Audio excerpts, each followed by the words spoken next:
we are looking at the action that was Sunday in the NFL. Let me just throw this at you guys. Which result did you least expect? Because there's a couple of candidates. Well, I mean, Carolina. I thought it'd be interesting to watch them. I didn't think they'd blow Las Vegas out. No, I didn't think that at all. That was unexpected. I did not think that Baltimore would get that big. I knew they would. In my mind, I knew this was in their minds, like they had to win this game. I don't want to say must win because people run with that, but I just knew they need to get that game.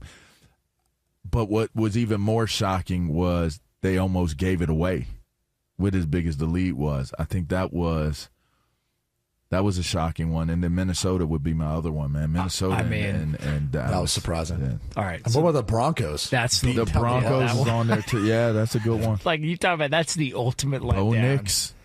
Bo Nix looked like a grown-ass man out there, man. The ultimate letdown for the Bucs. They win that big game last week, and it's like, all right, you're back at home, ready to rock, and they come out there, and that game wasn't close. Like, that was another one where they got dominated. And I have no idea how the Giants beat the Browns.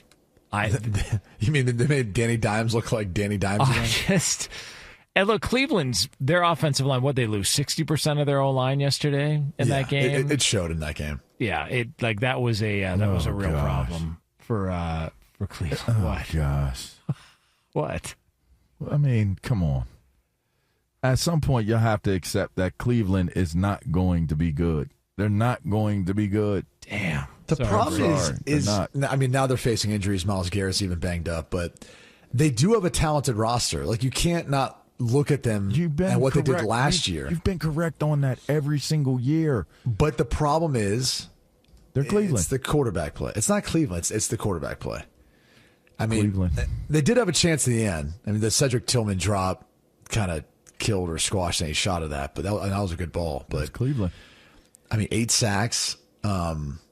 It seems like there's just something off about this offense.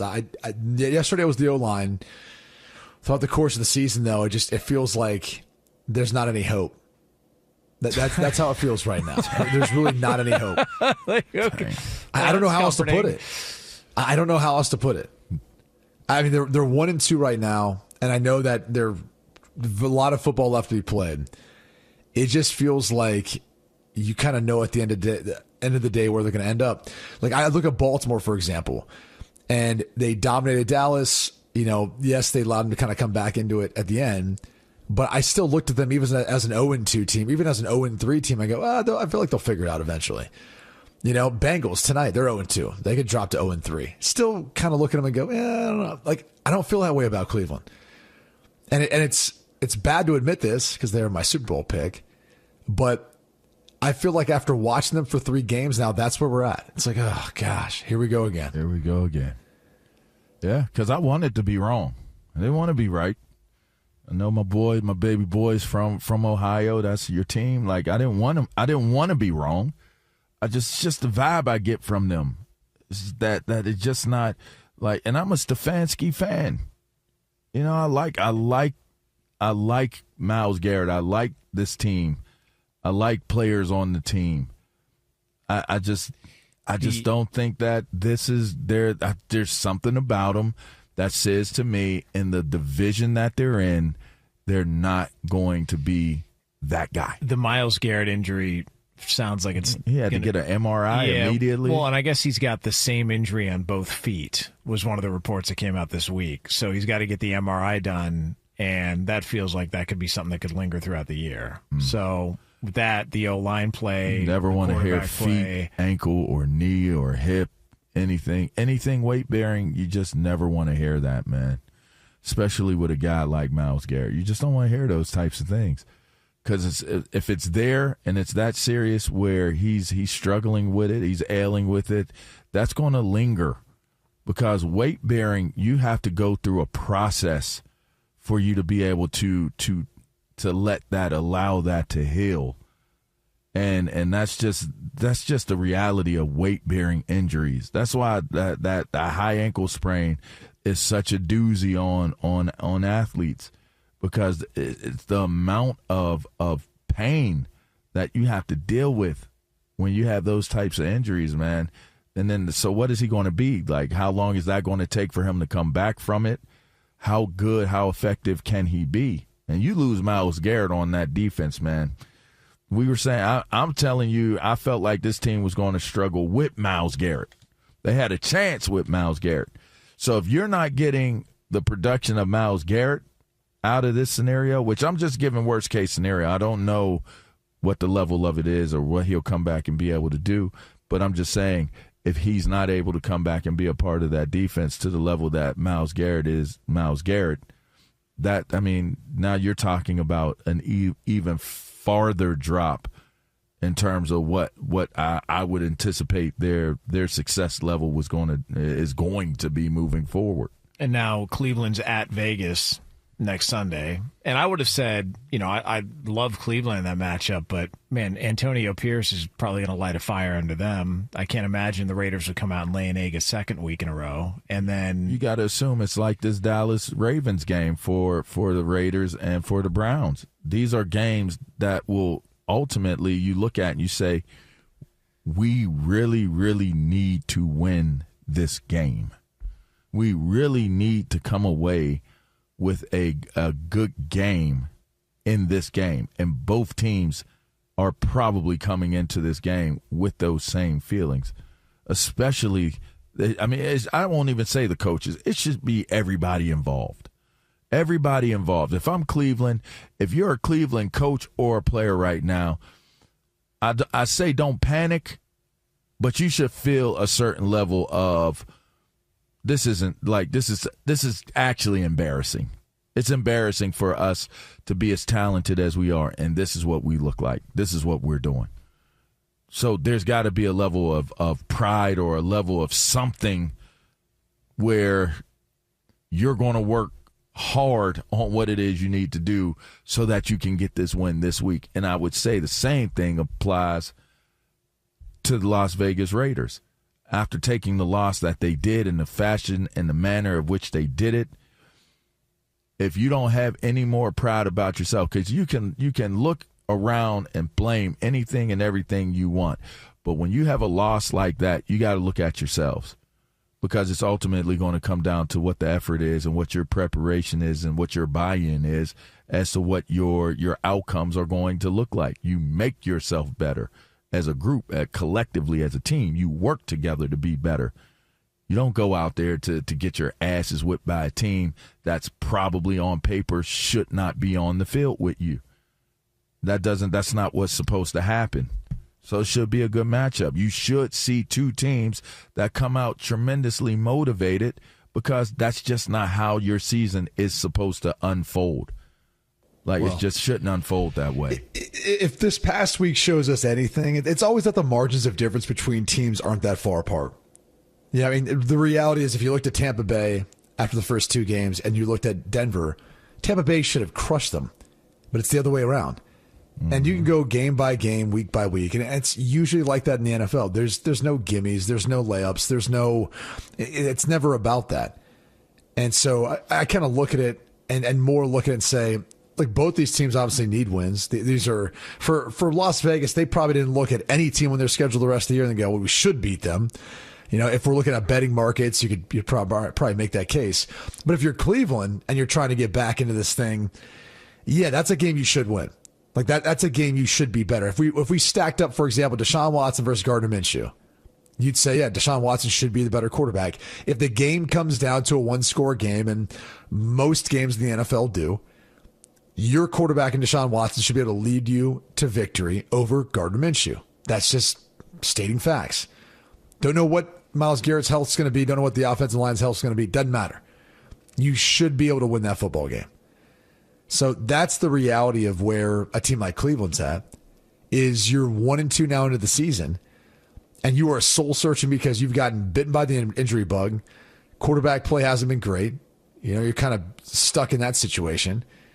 And you got to find a way of rallying in that locker room to figure it out and fix it. Because that's the one thing they have going in their favor is, as much as we want to look at Pittsburgh sitting here at 3-0 and the start they've jumped off to, that could fall apart at some point.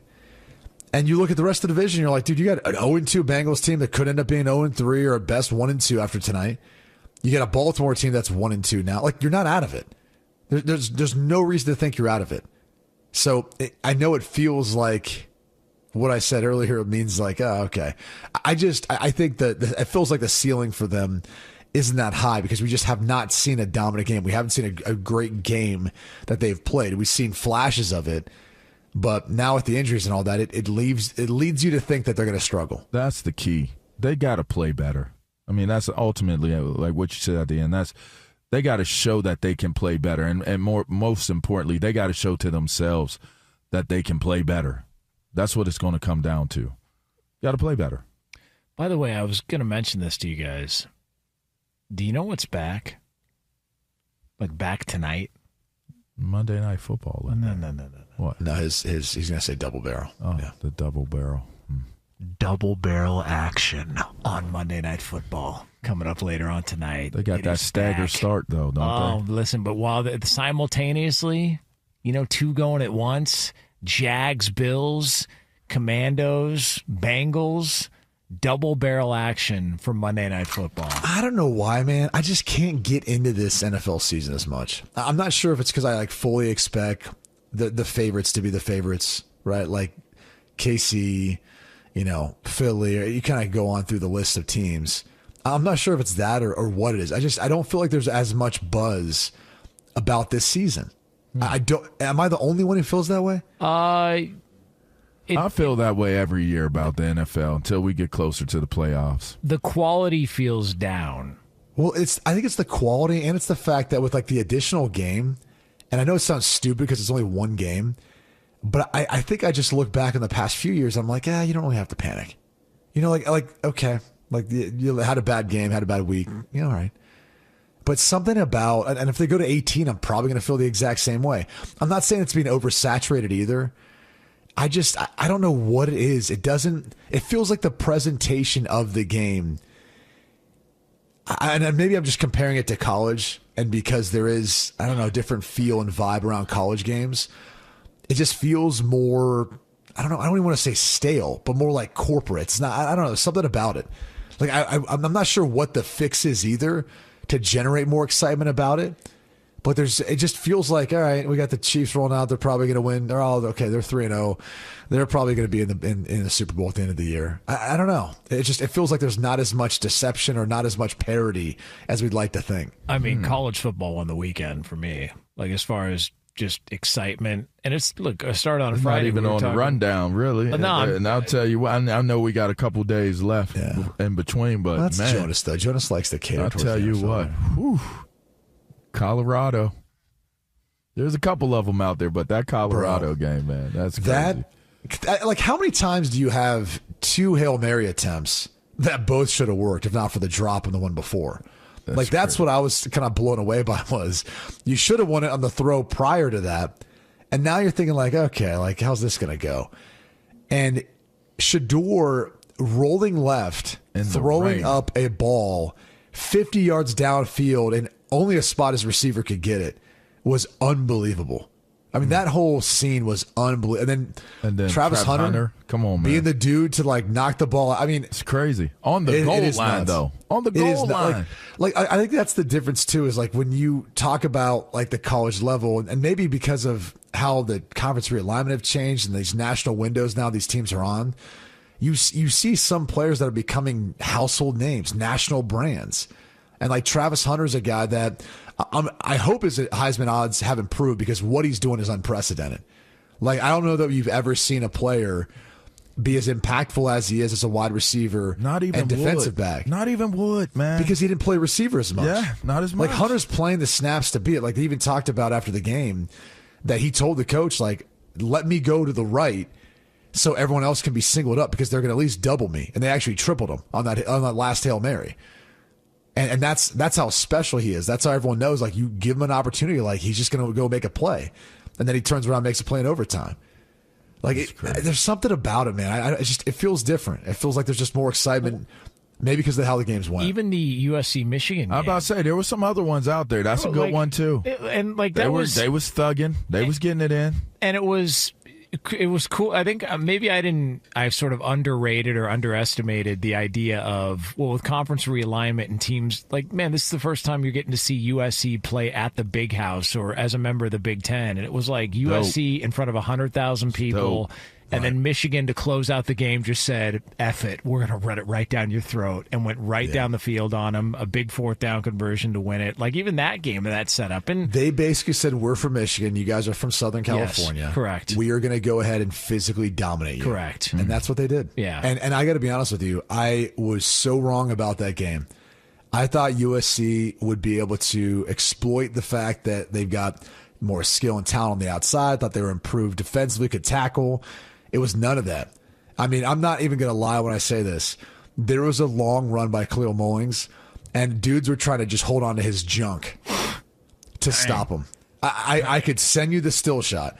Like, literally trying to bring him down, grabbing everything they could to bring him down, and they still could not be stopped. Dang. Yeah, there was a. You talk about just putting it on like, hey, we're from the Midwest, you're from Southern California. How about them apples? Tell me you know what I'm saying? How about them?